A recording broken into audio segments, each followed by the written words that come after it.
We welcome in the nest Ethan Trace. He's a TikToker, a voice actor based in the Atlanta area. You have 3 million followers on TikTok, which is insane. How did you kind of grow that audience, and why do you think your content resonates with so many people?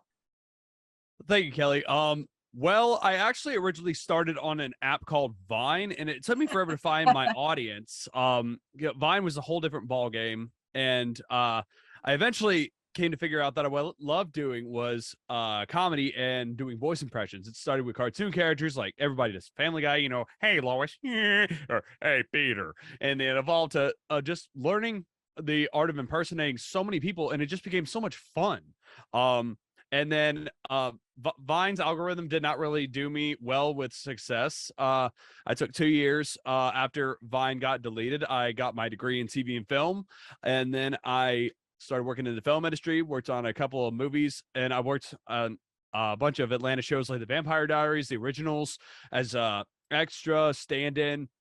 Started working my way up through the ranks, and then my friends told me about TikTok, and I was like, "Oh, what is that?" And they're like, "It used to be Musically," and I was like, "Oh, I don't want to do it." And they're like, "You got to try it." And so I'm like, "Okay, I'll give it." And I made a few videos, and eventually, like, I gained what it took me 3 years on Vine and followers to get in like a week. And I was like, okay, maybe I'll stick around and do it. And then eventually it just kept hitting it off, expanded my content more.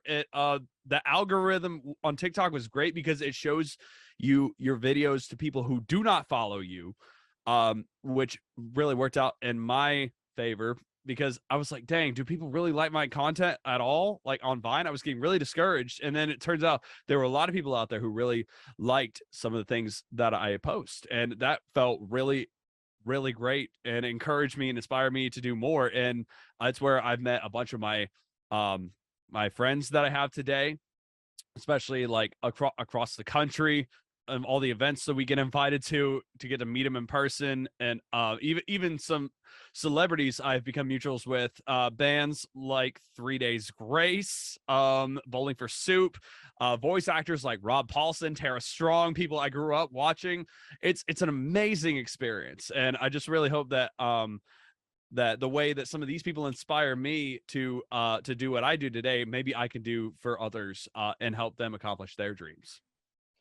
Love that. I mean, and I love how you brought up talking about doing impressions and voice acting. I know that's something that really your followers on TikTok especially really enjoy that you do. Can you speak more to kind of how you got into that? I know you were talking about, just sitting and watching things, but what's kind of the art of that? Well, I didn't even really think about it until which this is actually a funny story. I will tell you about my friend Brock Baker. Brock Baker is a voice actor in LA who has been doing a lot of work on TV shows as of recently. He was Winnie the Pooh on South Park in the most recent seasons with Integrity Farms. And he has made so many other appearances, but he started on Vine too, and I was like, oh man, I really like your stuff. And then we became mutuals on TikTok, like when I first started, and we bonded and became like, because we're kind of run in the same circle of internet voice actors / impressionist creators, which is a very small community. And then it hit me one day. I was like, wait, hey, did you make a YouTube video in 2008 of you doing 100 impressions in 4 minutes or less? And he said, yeah, why? That was the video I saw when I was in the 8th grade that inspired me to start doing impressions. So a guy who I was friends with all along, I didn't even realize was the reason I love doing what I do. That's crazy. It's like I saw this guy doing a bunch of like impressions of cartoon characters. I'm like, hey, I can do impressions of cartoon characters too. And I was like, like Scooby-Doo, we're on a show with the Atlanta Falcons. And then it just kind of grew from there, being like, oh, I can do these, but I want to see if I can do other people too. And then it grew to people like Captain Jack Sparrow, right? Silly. Or me, like Eddie Murphy. Or, Chris Rock. Or Cat Williams. Or Gilbert Gottfried. and it's been a really fun learning experience because I'm always up for a challenge of learning new voices, and especially like it's what started out as a fun hobby, and especially in recent years with the passing of some of these beloved icons, it feels like a great way that I can give back and help keep their memory alive. Like we lost Gilbert Gottfried earlier this year, who was the voice of Iago in Aladdin, Digit, Cyberchase, also Robin Williams. We lost him in 2014. It feels like just a great way that I can make people smile and just keep their memory alive. And it started out as something fun, but eventually it's like I get all these messages and they're like, hey, I don't know if you will see this, but your impression videos really get me through my day. I was like, dang, I was just doing this for fun. Like, you never know what you're gonna do, how it's gonna impact somebody. That's very true. Do you have a favorite impression that you do, or favorite bit, or even a favorite TikTok that you've made that you're like, oh, that's my favorite one I've done? Oh, okay. So I will say most recently, somebody who I did get to meet, who I'm now friends with, because we bonded so much at the convention, was Jesse Flower, also known as Michaela Joel Murphy, who was the original voice of, excuse me, Toph in Avatar: The Last Airbender, a very beloved show across the world. And I actually, one of my voices that I do was Randy Macho Man Savage, but there's a character on the show whose voice is very similar to Randy Macho Man Savage, called the Boulder, who is actually based on Dwayne The Rock Johnson. And so I asked, a thing I love to do at these conventions, because a lot of people who watch my content love seeing crossovers with me and like actual like famous voice actors. So I'm like, hey, can we do the scene in Avatar where Toph fights the Boulder? And so I get my fiance, we're actually getting married on Sunday, so future wife, set up to film, and I'm in front of this line of people, and we're like, the Boulder has conflicted feelings over fighting a young blind girl, and she did her lines, and we posted it, and it did so well. I actually had people coming up to me asking if I was the voice of the Boulder. So it's like, okay, that one's really, that is probably the favorite effect I've had of a video, because it's like I am flattered, but that actually was the voice of WWE superstar Mick Foley. But it's like I was 8 at the time that was recorded, so it couldn't have been me. But the impact that has to where somebody's like, that's not actually him, is it? It's like, no, but I wish. That is the only video where I've had that effect. Like most other videos, they're just like, that's a solid impression. You had me fooled. Well, congrats also on the wedding. That's so exciting coming up. Thank you. It's been a lot of planning. Yeah, I know that one. I got married last year. It is a lot of planning. I wanted to ask you too, you're also autistic. You're really open about it on your social media. What's something that you wish everyone really knew about autism? Well, the one thing I would say that, especially coming into the modern age of where we are now, because when I wish we had the resources that we have today as far as diagnosing and helping people manage their autism, and because now I'll drive down the street and I see the words Autism Center on the side of a building. I'm like, oh my God, this is really cool. But I got diagnosed very late in high school. I always felt like there was something that was, when I was growing up, that kept me a little different from everybody else, and I couldn't really pin on what it was. I was like, I'm very extroverted, very social, very like I love making new friends. And then I got diagnosed, and I was like, it was then called Asperger's, but now it's just, all on one spectrum. I'm very high functioning. Basically, in my case, it impacts my ability to read like tone of voice, body language. So say like if you were to say something sarcastic, maybe it would fly over my head. Or if I was to ask you a question, like say back when I was dating, it was I couldn't really read a signal, like if a girl was like really into me or if something I said was off putting. And it took a while to learn, but the one thing I would say is, for people to know is, one, it is not caused by anything like vaccines or medications.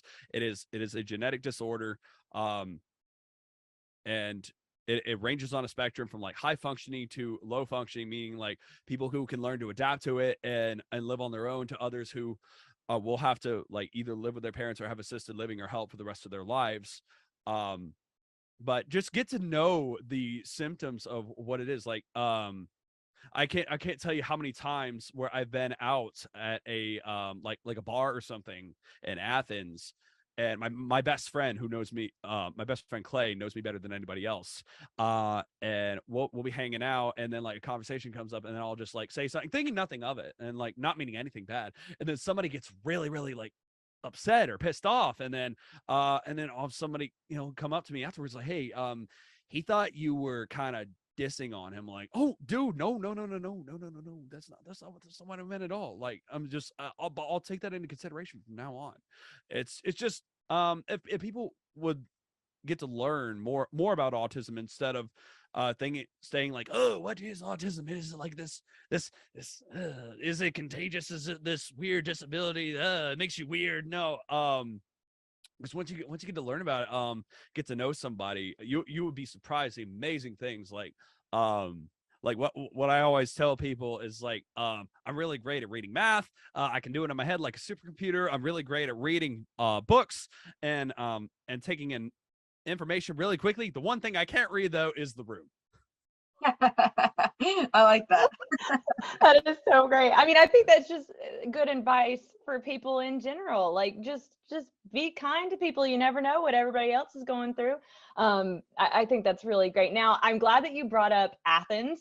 I am a UGA grad, and of course, this is a Falcons show. So, I mean, I'm curious to know your thoughts on UGA and also the Falcons, and if you have any favorite memories of, I don't know, maybe a game or meeting someone or just something from those two teams that you would like to share. Oh, I could talk about the Georgia Bulldogs all day long. I am a diehard Georgia Bulldogs fan. I was actually born and raised in Athens for the first 6 years of my life. We moved because my dad lost his job because his boss lost an election, and we moved over to Cobb County over in Kennesaw, Georgia, where I would end up going and graduating from Harrison High School, going to Kennesaw State and other schools to get my film degree.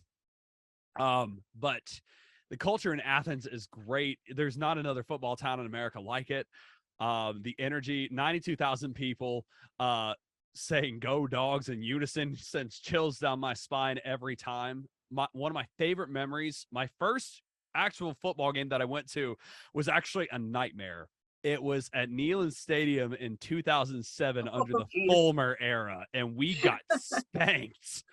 But that same year, we went to New Orleans to see Matt Stafford and Noshawn Marino take the Bulldogs to a victory in the Sugar Bowl, and it was against the Hawaii quarterback who we recently lost a few months ago. Right, I forgot his name, like Hunter something, Carson something. But I remember that was a really, really good game. And it was like, wow, like I really, really, really love this team. We've seen so many great players come through Athens. Matt Stafford, Noshawn Marino, Todd Gurley, Nick Chubb, Sony Michel. Oh my goodness. And I can tell you, my favorite memory of going to a Falcons game was probably 4 years ago. I took my best friend Clay. My parents have season pass tickets, and they said, "Hey, we're going out of town. Would you like to have our tickets?" And I said, "Who's playing?" And it said, "We're playing the Saints." I'm like, "Okay, sweet, we're going." So we went, and the first half we spent up in our seats, and then we actually went down to in Mercedes-Benz. We went down the Bird's Nest. Is that what the flat area? That with all the Saints fans, and I'll tell you what, Like we hate the Saints, but it is fun partying with their fans. Like, because when no matter who wins, no matter who loses, everybody's having a great time. But the thing that made this game so memorable, we were there by where the DJ booth used to be on that floor, and this big guy, this big like bald guy, goes up on the platform, and I was like, who is that guy? And he turns around and my jaw drops and I'm like, we're standing 15 feet away from Evander Holyfield. And so I like point at his handler. I'm like, hey, is it okay if I get a picture with Mr. Holyfield when he's done? And so again, he looks like he's in a rush, ready to be out of there, and he's got like this whole team around him. And then his agent, or I can't remember who it was, this lady in a pantsuit, like goes and taps him, is like points over to me, and then like whispers for me to come over. That dude is enormous, and it's like, oh my god, like this is the real deal right here. And I got my picture. He was super nice. He shook my hand. His hand swallowed up my hand. And just for the record, I am 6'1". I am already bigger than most people, so that is saying something.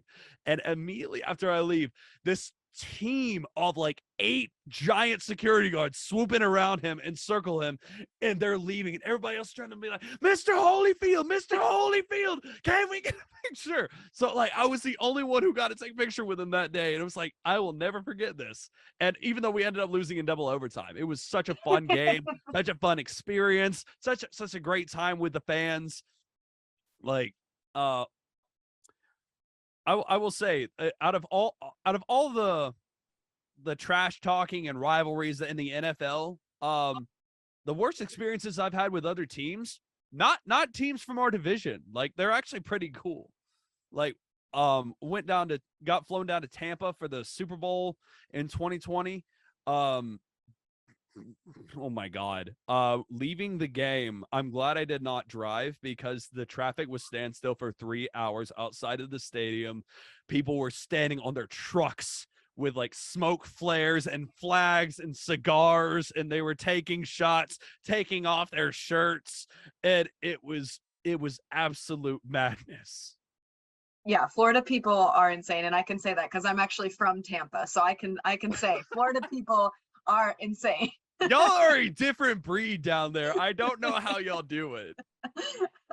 I saw this thing after the first 2 weeks. It was like, we do not have the infrastructure for like a Bills-Eagles Super Bowl, and like add Florida people in there. Oh my god, absolute chaos. It would be absolute chaos. My one joke about Philadelphia is like, I'm terrified to go to any game in Philadelphia because it's like, oh my god, if they lose, they are going to break stuff, and if they win, they're still gonna break stuff, probably even more. It's so true. Well, I want to ask about the current Falcons team. Do you have any players that you like to watch? Like, what are kind of your thoughts on this 2-2 season so far? Well, I'm gonna tell you, me personally, in the past 6 years, it has been a rough ride for Falcons fans. It has been a long journey. We had a Super Bowl competition level team, and then slowly we got picked for parts. Our favorite players, like we lost Julio Jones, Austin Hooper, Mohamed Sanu, Taylor Gabriel, and then we were left eventually with just Matt Ryan, Grady Jarrett, I believe one of our offensive linemen, and Deion Jones. So it got to the point where I was like, dang, like, and again, this happened with the Atlanta Braves back in like 2013, 2014. So I was really discouraged for a while. It's like all my favorite players are gone, and I didn't even recognize our team anymore. And then we got Arthur Smith and Terry Fontenot under management. And in the past couple of years of the business decisions they've been making and the draft picks they've been making, I've been a little, because again, some of these players I have not watched but before then. So I was like the guy in the cave with Tony Stark when he's building the first Iron Man suit. I'm like, what are you building over there, Terry and Arthur? I'm a little confused. And then we are living out in Atlanta right now. I'm just gonna call it. We are living out the plot of the movie Major League. And at what at first may seem like an unrecognizable roster, and then you see like who's this guy? Who's this guy at linebacker? Who's this guy? Who's this guy at safety? Who's this guy at wide receiver? Who's this guy at running back? To the point where you're like, we just broke through their line. I don't remember the last time the Falcons had explosive running backs. I don't remember the last time we blocked a punt. I don't remember the last time we had a mobile quarterback. So I will tell you, me personally, some of my favorite players that we have seen thus far this year, Tyler Algier, explosive running back, like, because normally us Georgia sports fans, we're only used to seeing that kind of running game for our team on Saturdays, and it's really great to see that. I'm blocking on his name right now. The other guy, our second string, he was doing really well too. We got my man back from the New York Giants who played at UGA, Lorenzo Carter. I was very happy to see him. And then he got his scoop and score touchdown. He's got his first NFL touchdown last week, not this past Sunday. That was really exciting to see. Marcus Mariota, Desmond Ridder, they both look incredible. It makes me feel happy to see that we have options now on offense. Like, because before it just seemed like we were a passing team with 3-star receivers. Like, we had Matt Ryan with his rocket arm, we had Julio Jones, and then like Mohamed Sanu, and then we had like Tony Gonzalez, Austin Hooper, but now it feels like we have options. If we can't throw, we'll just blast right up the middle. Now that we have running backs that can do that, we have defense that can make game-winning saves for us now. 2 weeks in a row that's happened. Like, I haven't felt this much joy as a Falcons fan in quite a while, and it feels great. It feels like there's energy being brought back to Atlanta. Terry and Arthur are building a new solid foundation. It feels really great. And let me tell you who I believe is going to be another great player that is going to be developed. Who I saw. I wanted to know his name the minute I saw him get pass pressure. Michael Walker. Keep an eye on that guy. He is one of my favorite new people that I have seen. And we got a lacrosse player. I was like, when they told me that, I thought they were joking. They're like, this dude has played nothing but lacrosse, and he comes and plays football and makes catches like that. Yeah. Okay, you got yourself a new fan, man. Like, I and again, I'm blocking on names, but I am trying to learn. They are going to become household names in Atlanta. You can guarantee that. Yeah. I'm so glad that you said that, because I think that is something that I feel like Kelly and I have talked about a lot. You're talking about this offense not being one-dimensional anymore. That's exactly what Kelly and I were talking about before you popped on. It's like, no one can say that this offense is one-dimensional any longer. It is very multi-dimensional, and they are doing a lot of stuff. And I agree. I think there's a lot of like just fun, young, raw talent that yes. I think it's one of those things that, yeah, you're exactly right. That maybe people don't know who they are right now, but maybe one day they will. Now, to wrap everything up, I do want to ask you, I know you said you are getting married this weekend, and then also you are a new dad, but what are some other projects that you've got going on? I mean, I know those two things alone are pretty big projects, but do you have anything else that you would like to tell people about? I actually do. I am, in addition to working in the film industry in Atlanta, I'm also an actor and I'm a screenwriter. And one of the projects that is in development right now is a movie that I wrote. I'm going to be starring in it. We are backed by investors, and I'm co-producing it. We are hoping to get filming started either at the end of this year or the beginning of next year. It is a supernatural horror film called Edible Ridge. It has been my baby that I've been working on for the past 5 years, and I really cannot wait to share it with you guys. It has been my passion project, and the plan is for it to be in theaters, go to streaming, and I can't wait to share it with everyone. That's so exciting, man. So many big things happening for you and for the Falcons. Like you said, I loved your energy talking about that. I was like ready to run through a wall listening to you get so stoked about this. I'm ready to run through a wall. Let's go. It's awesome to see all these Atlanta sports, like the Atlanta sports narrative, right, was like one thing, and it's really slowly turning into something else with Georgia, with the Braves, even the Hawks. Everyone's kind of getting on board and pulling their share now, and maybe the Falcons too. It's all very exciting. I tell you what, there there was a hurtful narrative for Atlanta sports teams for a while that I am sick of hearing. And I think we're at the turning point to where we won't be hearing that anymore. Yeah, that's very exciting. Well, thank you so much for the time, Ethan. We really appreciate that. Was such a fun conversation. Anyone who wants to watch the full thing, head to fox5atlanta.com, and we will be right back on Rise Up Tonight. Thank you, Kelly. Thank you, Tori. Yes, thank you.